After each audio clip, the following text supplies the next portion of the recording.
Kita mulakan dengan Firdaus Azil yang sedang berada di hadapan Istana Negara. Firdaus, mungkin Firdaus boleh recap balik tentang pergerakan dan juga apa yang akan berlaku pada hari ini?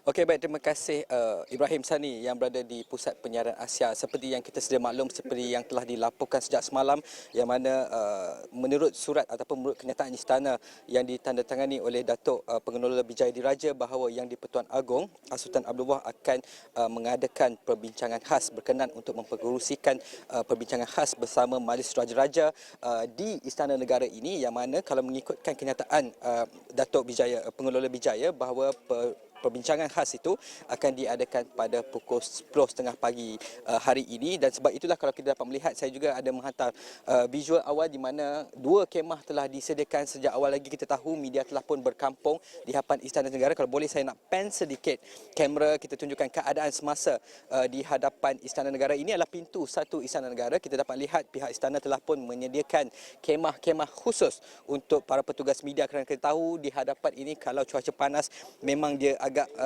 azab dan menyengatkan sedikit. Dan juga kita nak setibanya saya di sini, saya juga dapat melihat beberapa makanan dan minuman juga telah disediakan, difahamkan juga daripada pihak istana. Dan daripada itu juga, apabila pada pukul 10.30 nanti, sebelum bermulanya, kita akan menjangkakan bahawa kenderaan-kenderaan rasmi yang akan membawa Raja-Raja Melayu, Raja-Raja Pemerintah akan melalui kawasan ini satu demi satu. Itu juga akan kita pastikan ada visual. Dan bercakap sedikit mengenai perbincangan khas ini, kita tahu beberapa kali, kita tahu sedia maklum bahawa ini adalah berkaitan tentang proses pembentukan kerajaan. Kita tahu seolah-olah sepertinya ada deadlock apabila tiada satu pun gabungan parti yang dapat majoriti yang diperlukan untuk membentuk kerajaan. Maka kita juga dapat melihat proses-proses, katanya ada akuan bersumpah dan sebagainya. Ketua-ketua parti telah dipanggil menghadap untuk mempersembahkan jumlah bilangan yang mereka ada, masih belum mencapai keputusan. Maka kita juga melihat sebelum ini juga, ini bukanlah perbincangan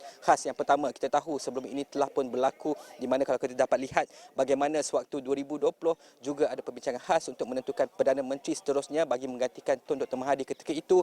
Juga ada juga perbincangan khas untuk membincangkan COVID-19, pengurusan ekonomi darurat dan sebagainya. Hari ini kita akan dapat lihat Raja-Raja Pemerintah sekali lagi akan berkumpul, sekali lagi akan memberikan pandangan masing-masing kepada Yang di-Pertuan Agong tentang apakah proses yang terbaik untuk menentukan siapa yang sepatutnya menjadi, siapakah yang pada hemat baginda-baginda tuanku, khususnya Yang di-Pertuan Agong, pada hemat baginda, siapakah yang mendapat kepercayaan majoriti untuk menjadi Perdana Menteri dan seterusnya menjadi Ketua Majlis untuk Parlimen hari ini. Jadi setakat ini itu saja. Tetapi katalah kalau ada kenderaan bermula, kita jangkakan mungkin pukul 9.30 ataupun 9.30 ataupun pukul 10 ke atas, maka akan bermulalah kenderaan-kenderaan rasmi yang membawa Raja-Raja Pemerintah.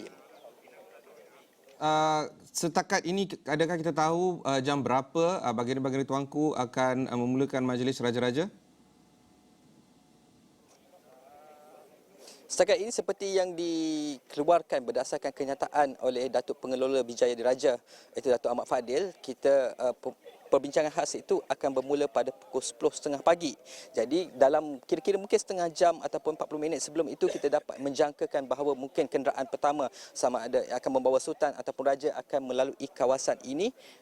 Di mana setiap kali kita akan mendapat indikasi bahawa ada kenderaan pertama yang akan lalu apabila mereka telah membuka pintu pagar utama. Kalau anda dapat lihat, ini adalah pintu satu Istana Negara.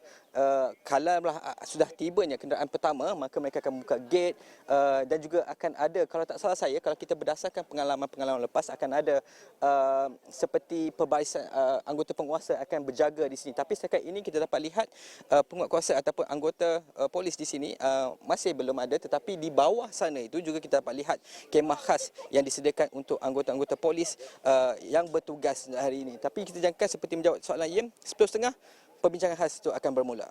Baik, terima kasih Firdaus Azil, wartawan Astro Awani di lapangan yang berada di hadapan Istana Negara.